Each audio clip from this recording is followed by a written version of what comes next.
Am I the a-hole for making my dad's wife cry and telling her I'd never live with her if she was the only option I had? My mom died when I, male, 16 was 7. When she was sick my dad cheated on her with Ashley, who was supposed to be his friend from college. How I found out was at my mom's funeral. Ashley's ex attacked my dad and called him a hypocrite for acting like a grieving widower when he'd been sleeping with Ashley for weeks.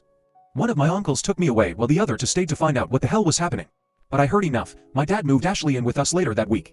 She was trying to be all sweet and caring to me. I was angry at them both and I hated that they'd done that to my mom and actually came to the funeral.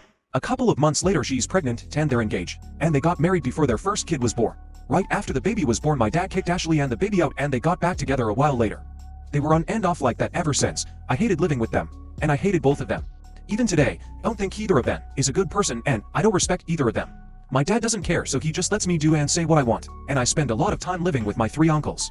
They're the only real family I have. My dad's family never paid much attention to me, so I never cared much about them. His parents only started showing up 5 years ago, and they were pretty indifferent to me. The only time my dad has ever done anything about any of what happens is when he feels like I'm at one of my uncle's places for too long. Part 2. He drags me home and says I can't live with any of them. My uncles have offered to have me come live with them before and dad said no. They went to court to try and get custody of me, but it wasn't taken seriously because none of them was my other parent, and CPS didn't do crap either. They knew it wasn't great, but they didn't think it was worth me living with a non-parent. Ashley and my dad now have 3 kids together and Ashley get kicked out every few months. She always tried to get me to like her, but I ignore her mostly. I don't care about the kids either and I don't do anything with them ever. In September Ashley filed for divorce, which is the first time that ever happened. But she found out dad was cheating on her with someone, and she was done.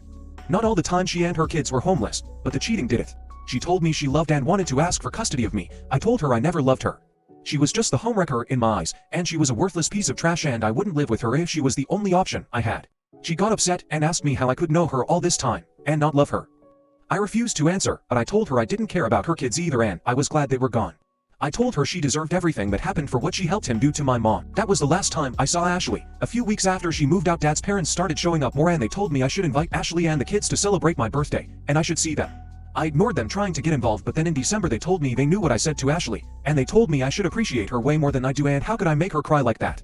I rolled my eyes at them and told them to go away, and they told me Ashley deserved better because she tried to be a good mom to me. I got into a fight with them about how Ashley isn't my mom. I spent Christmas with my uncles and only came back when dad ordered me to. His parents were there again, and they said, I don't even treat my dad with respect. I told them I hated him just as much as Ashley, but he doesn't care and I'm not going to be able to hurt him, so I ignore him. I told them I hope someone would break his heart someday and I hoped he'd be left miserable and alone. They argued with me that Ashley didn't deserve to be on the same level of hated as my dad because she was a better person, and I told them I didn't see it. Then a couple of weeks ago they told me Ashley wanted to see me for her and one of the kids' birthdays. I didn't go and apparently, she cried again. They told me she would give me a better home than my dad would, and since I lived with her more and she counted as a parent, which my uncles don't, I would have a better chance living with her. I told them I'd rather be homeless. They complained about my attitude, but I walked away from them. They heard me asking dad to let me live with my uncles and when he said no they told me I have an option that I won't take. My uncles looked for legal advice, but they're not going to win and if I refuse to go home the police would take me home because he's my only parent and even at my age they'll do it. So, I'm spending as much time with them as I can and then spending as little time at dad's as I can. Dad's parents are still saying I'm turning into a really evil and cruel person who doesn't care about people and that making Ashley cry is proof. So am I the a-hole? Like and follow for more Reddit videos.